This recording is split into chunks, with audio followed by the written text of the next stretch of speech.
Assalamualaikum warahmatullahi wabarakatuh. Salam kebajikan, namo buddhaya, Om Swastiastu, dan salam sejahtera untuk kita semua. Perkenalkan, nama saya Kiara Fadinaurah dari SMA Negeri 1 Cikarang Utara, Kabupaten Bekasi. Korupsi tentu sudah tidak asing lagi di telinga kita.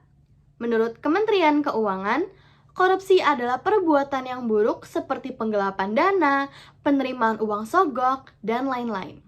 Untuk saat ini, pemberantasan korupsi sendiri terdapat pada Undang-Undang Nomor 31 Tahun 1999 dan Undang-Undang Nomor 20 Tahun 2001 tentang tindak pidana korupsi. Menurut Kamus Besar Bahasa Indonesia, KBBI, korupsi adalah perilaku penyelewengan atau penyalahgunaan uang negara, perusahaan, organisasi, yayasan, dan sebagainya untuk kepentingan pribadi atau orang lain. Nah, dari definisi singkat yang sudah saya berikan kepada teman-teman, tentu saja teman-teman dapat mengerti bahwa korupsi adalah tindak hal yang buruk. Hal ini tentu berdampak pada suatu negara dan masyarakat.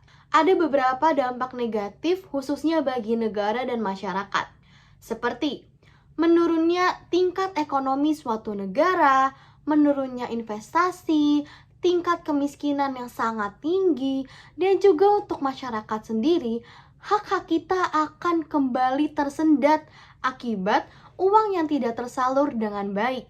Sedangkan dampak untuk diri sendiri pun tentu ada loh teman-teman, seperti menurunnya rasa kepercayaan orang terhadap kita, rusaknya nilai-nilai yang telah kita pegang, mental yang berantakan, mendapat ujaran kebencian, nama baik pun akan tercemar. Lalu, untuk menghindari tindak korupsi ini, apa sih yang harus kita lakukan? Setidaknya untuk diri kita sendiri. Nah, teman-teman, kita sebagai manusia harus bisa memegang nilai-nilai teguh dalam kehidupan. Seperti jujur, amanah, bertanggung jawab, baik terhadap sesama, dan masih banyak lagi. Juga ada akuntabilitas dan integritas. Berdasarkan Kamus Besar Bahasa Indonesia, integritas adalah mutu, sifat, atau keadaan yang menunjukkan kesatuan yang utuh sehingga memiliki potensi dan kemampuan yang memancarkan kewibawaan dan kejujuran. Menurut Sadarmayanti, akuntabilitas adalah mempunyai definisi bentuk kewajiban mempertanggungjawabkan keberhasilan atau kegagalan pelaksanaan misi organisasi dalam mencapai tujuan dan sasaran yang telah ditetapkan sebelumnya melalui media pertanggungjawaban yang dilaksanakan secara periodik. Nah, teman-teman, nilai-nilai ini tuh harus dipegang teguh oleh seseorang untuk terhindar dari perbuatan korupsi maupun perilaku buruk. Sebaliknya, orang yang melakukan korupsi biasanya adalah orang yang rakus, tamak, tidak memiliki belas kasih, dan hanya ingin memperkaya diri sendiri. Selanjutnya, sebagai remaja, kita perlu menjaga pergaulan. Seperti yang kita tahu, pergaulan sangat berpengaruh terhadap sikap dan moral kita. Pergaulan yang baik akan memberikan efek baik pula bagi kita. Pergaulan di masa remaja dibumbui oleh hasrat ingin tahu yang besar, rasa penasaran, gengsi, dan rasa ingin mencapai sesuatu maupun mendapat sesuatu. Beberapa remaja melakukan tindak korupsi kecil terhadap sekitar, bisa kepada orang tua maupun orang lain.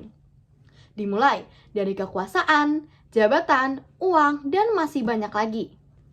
Nah, yang terakhir, kita sebagai remaja mesti harus, kudu dan wajib memperbanyak belajar. Ilmu mengenai korupsi tidak banyak dipelajari secara detail di masa sekolah loh. Hal ini mengharuskan para siswa lebih aktif dalam mempelajari mengenai korupsi itu sendiri seperti dampak dan alasan. Nah, ketika pengetahuan kita luas, tentu kita tidak akan mudah terkecoh dan tergoda dengan tindak perilaku buruk, terutama korupsi. Penerapan nilai-nilai anti korupsi dalam kegiatan sehari-hari bisa dimulai dengan bersikap jujur, bertanggung jawab, disiplin, dan menghindari sikap-sikap tidak terpuji. Penerapan nilai anti korupsi sendiri tidak hanya dilakukan secara individu, namun secara berkelompok, seperti melakukan musyawarah pemilihan. Peran keluarga juga sangat penting dalam menjauhi korupsi.